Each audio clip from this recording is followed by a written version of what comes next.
به نام خدا.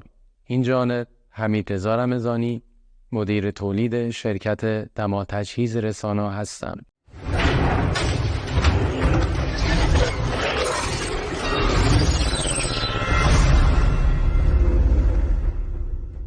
بسیاری از صنایع بزرگ مانند نفت و گاز، صنایع فولاد، نیروگاه‌ها، صنایع غذایی و دارویی برای خنک‌کاری آب گردشی خطوط تولید از خنک کننده‌های مرطوب مانند برج‌های خنک کننده استفاده می‌کنند. یکی از سیستم‌های خنک کننده مرسوم آب صنایع کولرهای هوایی یا ایر کولر است. کولرهای هوایی یکی از انواع مبدل‌های حرارتیه که در آن آب به صورت سیکل بسته در گردش میباشد و به طور غیر مستقیم با جریان اجباری هوای محیط خنک می شود.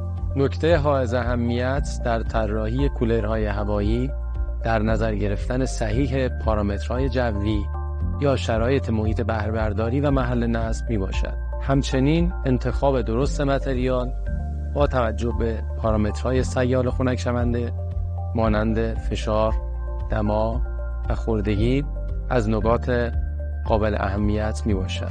یکی از فعالیت‌های شرکت دما تجهیز رسانا تولید کولرهای هوایی با ماشین‌آلات دقیق و پیشرفته توسط نیروهای مجرب و به کار بردن مواد با کیفیت و همچنین انجام تست‌های مختلف در هنگام تولید است. در پایان از مدیران محترم صنایع که در فرایند خنک‌کاری خطوط تولید با معضل کمبود آب مواجه هستند دعوت می‌کنم که از خدمات مشاوره شرکت دما تجهیز رسانا استفاده کنند. با آرزوی موفقیت و تشکر از توجه شما.